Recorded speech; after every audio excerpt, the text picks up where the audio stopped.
طب يا شباب مساء الفل. انا جايب لكم دلوقتي بقى الهيونداي توسان الفئه الاولى، تمام؟ بس مش الفئه الاولى قوي يعني، بس هنا في الامارات هي الفئه البيزك. جميل.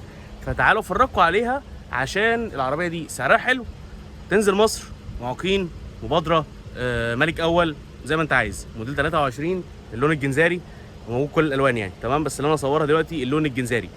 تعالوا اتفرجوا معايا عليها وهقول لكم سعرها في الفيديو، تمام؟ وهتلاقوا كده الرقم الواتساب بتاعي بيظهر لكم كل شويه كده تحت، فوق، يمين، شمال، على حسب مكانه وعلى حسب ما يجي معايا يعني.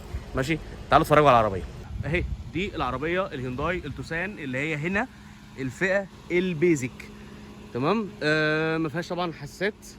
ده شكل الجنط بتاعها، ما فيهاش بصمه خالص.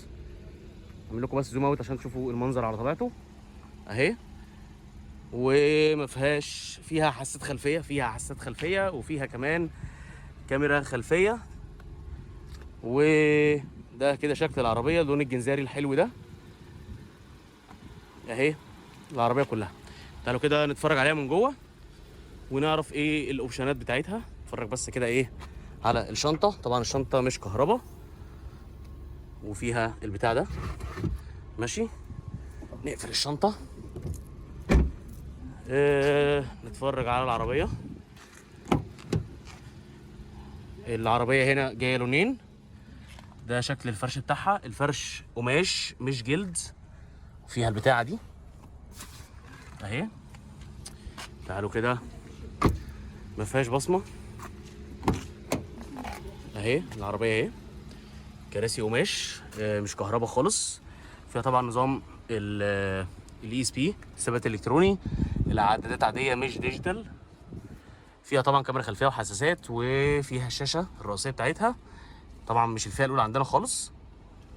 وعندك بقى هنا، تمام، فرامل، الكاميرا، الاوتو هولد، الهيل ديسنت اسيست، اختيار مود السواقه اهو. عندك 4 مود سواقه، 3 اسف، السبورت والنورمال والايكو.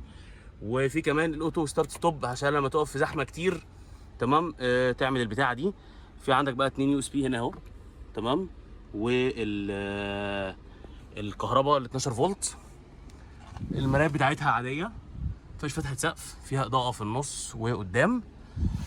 وده شكل العربيه اهي. طبعا التابلو واخد اللونين، والكونسول برضو نفس الفكره. فالعربيه دي بقى ايه، عايز تنزلها مبادره، عايز تنزلها ملك اول، معاقين، تنزل كل حاجه. وده المفتاح بتاعها اهو، تمام، مش بصمه. ماشي، طيب. وفيها طبعا مثبت سرعه. ماشي، طيب. العربيه دي انزلها لك لحد مصر، لحد مصر بكل التفاصيل بتاعتها.